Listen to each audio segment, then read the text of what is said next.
The Dura-Bottom container system continues to make believers out of haulers around the country.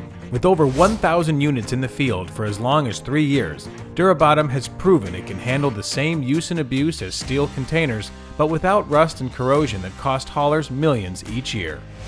To help show the effectiveness of the Dura-Bottom, we placed GPS sensors on 25 containers fitted with Dura-Bottom in and around Chicago in the fall of 2024.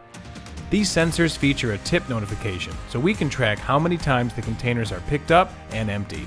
On our sensor dashboard, we have full visibility to the location and pickup counts for each container. Through the fall, winter, and spring, some of these containers have over 150 empties, each time subjecting the Dura-Bottom to the stresses of being picked up and set down by collection trucks. With regular on-site check-ins, we continue to see that the Dura-Bottom is holding up to the use and abuse of regular collections through a variety of seasons and temperature swings.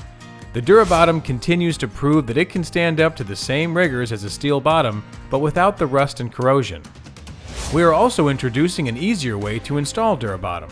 Dura-Bottom will now be available as a fully assembled product, making installation time as little as 30 minutes. Your pan and weldable frame now come pre-assembled, so simply cut off your old corroded bottom and weld on the fully assembled Dura-Bottom. Would you like to see the benefits of the Dura-Bottom on a new container? Ask about our OEM Dura-Bottom design, a seamless design that integrates into your new container, extending the life of that container and making any future replacement simple. Available in both plastic and steel bottom.